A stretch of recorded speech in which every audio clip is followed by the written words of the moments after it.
Welcome to History Lost in Time, from one enthusiast to others. And welcome to episode 22 of this podcast. Yes, podcast. That means no pictures, no videos, just audio.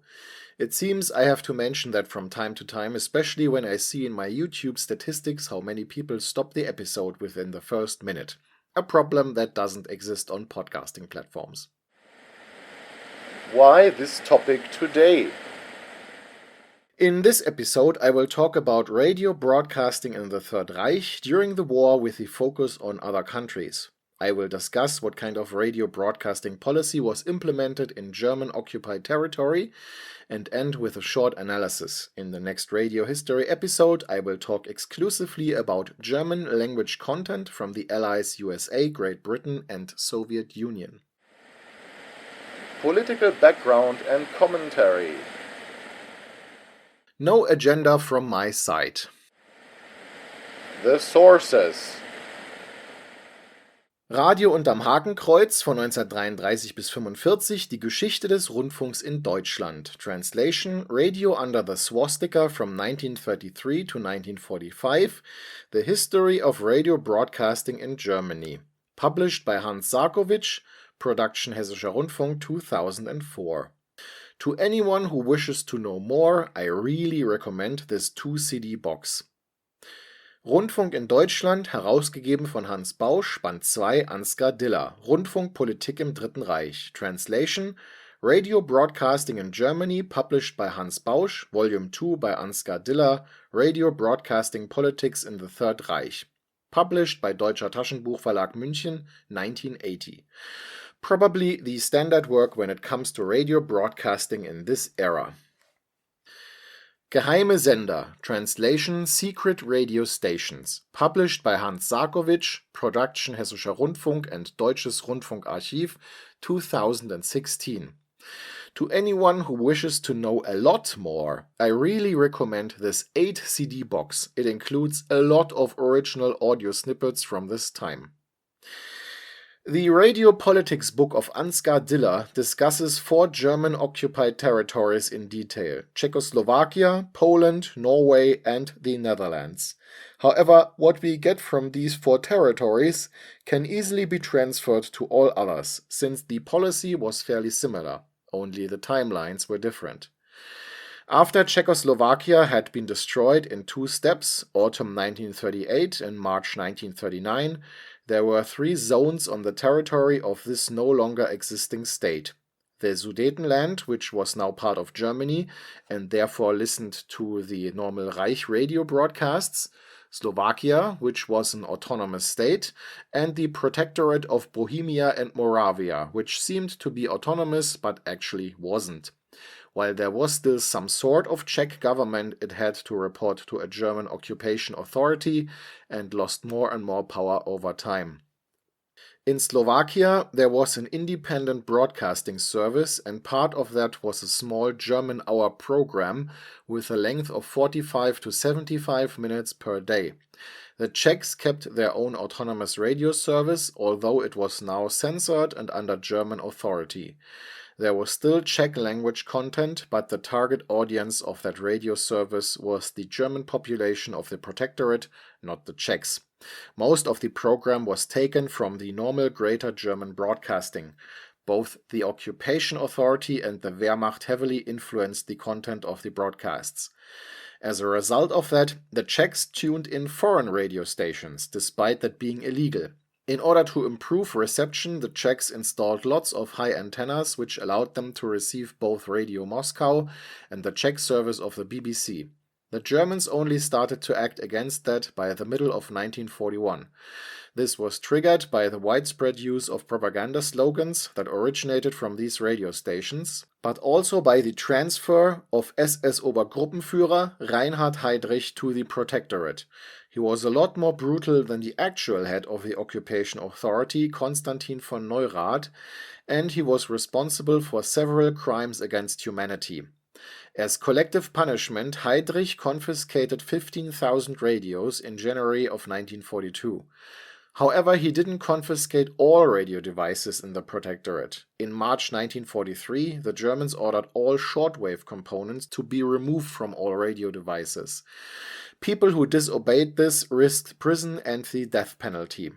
Of course, the Czechs disobeyed this order. After the successful assassination of Heydrich in 1942, there was no together of Germans and Czechs anymore, only confrontation. In 1942, the autonomous Czech radio service was completely taken over by the Germans. In the last days of war, in early May 1945, Czech resistance fighters managed to occupy the broadcasting houses in Prague and Pilsen and used them to broadcast their own messages. German fire could only briefly interrupt these broadcasts, but not shut them down completely. In Poland, things were rather different. The German occupation authority there was a lot more restrictive. During the invasion of Poland, mobile German radio transmitters had used Polish frequencies to cause chaos. This was later done again during other campaigns. Initially, there was Polish language content in these German broadcasts. But in October 1939, all radios were confiscated within the entire general government, which formed the rest of Poland that wasn't directly annexed by Germany. Those regions that were annexed, like Western Prussia and the Warta region, were unaffected by this. The cultural life of the Poles ended completely. All they had left were loudspeaker announcements and news leaflets. Exceptions were only made for Germans and some non-Polish Slavs like Ukrainians and Gorals. And in case you don't know who the Gorals are, I admit I had to look them up myself. These are Western Slavs that live in the border region of Poland, Slovakia and the Czech Republic. Obviously, not all Poles gave up their radios. Listening to foreign radio stations was widespread but extremely dangerous. Owning a radio as well as listening to foreign radio stations led to very severe punishments up to and including the death penalty. The German occupation authority in Poland was particularly brutal and harsh.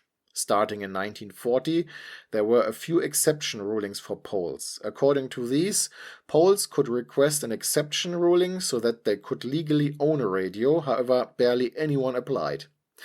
The radio broadcasting policy in the general government caused frequent clashes between the propaganda ministry led by Joseph Goebbels and the German occupation authority led by Hans Frank. In the end, Goebbels always succeeded in these confrontations. Frank had originally hoped to run his own radio station. Following the defeat at Stalingrad, there was a slight change in policy. The Germans tried to integrate the Poles a bit more when it came to radio services. For once, the occupation authority and the propaganda ministry worked together. However, both the Nazi Party and the SS sabotaged these efforts. However, due to the extreme brutality of the German occupation, the Poles weren't interested in minor concessions anyway. Instead, the Poles listened to Radio Moscow and the Polish service of the BBC. Both of them broadcast Polish language content regularly. By autumn 1944, England broadcast 11 Polish language programs per day, while the Soviets managed to broadcast 28 Polish language programs per day. After the occupation of Norway in spring 1940, there wasn't a general confiscation of all radio devices initially. However, right from the start, BBC broadcasts for Norway caused problems for the German occupation force. In August 1941, the civil state of emergency was declared, and in parts of Norway all radio devices were confiscated. Exceptions were only made for Germans and Norwegian collaborators. In principle, Norway had its own radio service that broadcast 2 programs during the occupation, a Norwegian one for the Norwegian population and a German one for the Wehrmacht garrison. In the beginning, the Norwegian program was dominating, however by 1943 it had been marginalized, with the majority of the program being German. But most Norwegians listened to the Norwegian service of the BBC anyway, so it didn't really matter.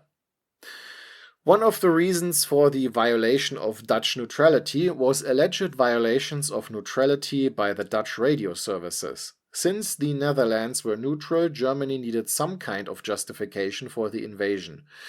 To be honest, the Netherlands didn't really broadcast pro-German content, but that's not a reason to invade. However, Goebbels mentioned this himself publicly, so it became part of the official reason. During the invasion, most of the Dutch radio infrastructure, for example the radio station Hilversum, was captured intact. Therefore, the Dutch radio services were able to continue transmitting without much of an interruption. However, programming was reduced to music and news censored by the Germans. Just like in Norway, the German occupation authority included a department controlling and managing the radio services. However, the German-approved radio content was refused by the Dutch. Instead, they listened to the content of the Dutch government in exile that was broadcast by the BBC.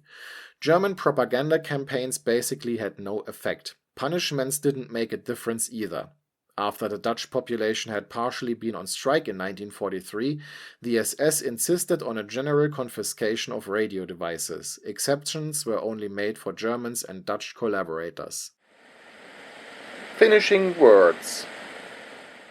Similar actions were taken in other occupied territories like France, Belgium, Luxembourg, Serbia, Greece, and the Soviet Union. In the end, German propaganda campaigns proved to be unsuccessful. German radio content was considered to be occupation radio and refused. And no matter how brutal the Germans were, the local population listened to foreign radio stations, especially the BBC and Radio Moscow. Thank you for your interest.